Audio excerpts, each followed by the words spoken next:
चलिए दोस्तों वीडियो की शुरुआत करते हैं। सबसे पहले बात करते हैं वारी रिन्यूएबल टेक्नोलॉजी से रिलेटेड कुछ इंपॉर्टेंट न्यूज़ एंड अपडेट्स के बारे में।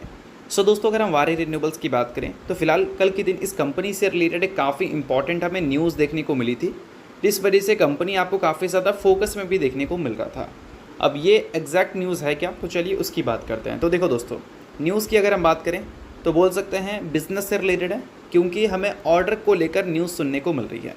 कल के दिन वारी रिन्यूएबल में आपको 3% के आसपास की तेज़ी भी देखने को मिला था। इसके पीछे का रीज़न ये था कि 1252 करोड़ रुपए का कंपनी को ऑर्डर रिसीव हुआ है, और ये जो 5212 करोड़ का नंबर है ये काफ़ी बड़ा नंबर है। अगर कंपनी के रीसेंट ऑर्डर्स देखोगे, उससे कंपैरिजन करोगे तो ये नंबर आपको ज़्यादा बड़ा लगेगा रीसेंट ऑर्डर्स के कंपैरिजन में। ठीक है, अब देखो ये ऑर्डर जो है वो डायरेक्टली वारी रिन्यूएबल को नहीं मिला है। इसकी एक सब्सिडरी है जिसका नाम है वारी फॉरएवर एनर्जीज, उसकी ये पेरेंट कंपनी है, बोल सकते हैं वारी रिन्यूएबल, और उसी को मिला है 1252 करोड़ रुपए का ऑर्डर। और ये जो ऑर्डर है ये बोल सकते हैं ईपीसी एग्जीक्यूशन का है, जिसकी अगर हम साइज़ की बात करें तो 570 मेगावाट के आसपास का है। और ये सारी डिटेल्स आप यहाँ पर डिटेल में नोट कर सकते हैं।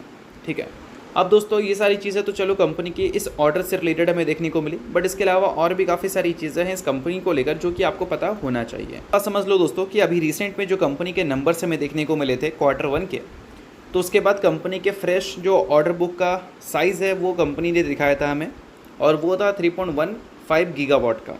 ठीक है, और 1 गीगावाट में 1000 मेगावाट होता है, तो 3.15 गीगावाट अगर वैल्यू है इसके ऑर्डर बुक के साइज़ का, तो इसका मतलब बोल सकते हैं 3150 मेगावाट का है।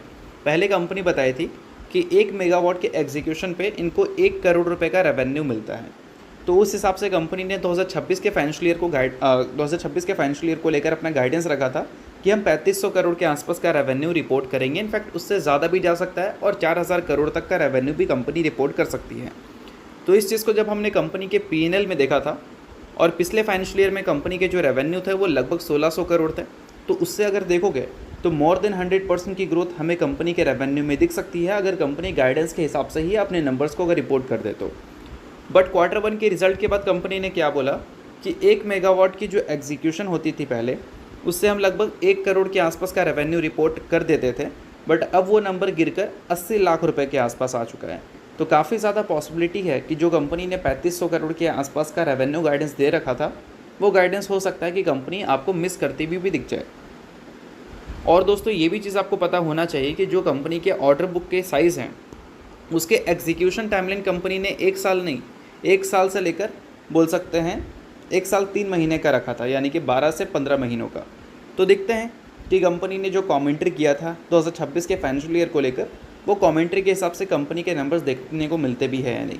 और साथ में दोस्तों ये भी आपको देखना है कि कंपनी ने सिर्फ रेवेन्यू गाइडेंस नहीं दिया था, जो कंपनी की EBITDA मार्जिन है उसको लेकर भी कंपनी ने स्टेटमेंट दिया था कि 26 से लेकर 27% के मार्जिन्स कंपनी रिपोर्ट कर सकती है। और इसी को अगर कंपैरिजन करें पिछले 4-5 सालों से, तो अब तक का बेस्ट मार्जिन को लेकर कंपनी ने गाइडेंस दी थी। तो देखते हैं कि कंपनी के नंबर्स अकॉर्डिंग टू गाइडेंस हमें दिखते हैं भी या नहीं। तो अगर आप वारी रिन्यूएबल्स के इन्वेस्टर हैं तो ये सारी चीज़ों को आप नोट डाउन कर सकते हैं, इन्वेस्टर नहीं इग्नोर कर सकते हैं। सभी चीज़ें सिर्फ और सिर्फ एजुकेशन पर्पज़ के लिए, कोई भी रिकमेंडेशन ये नहीं है।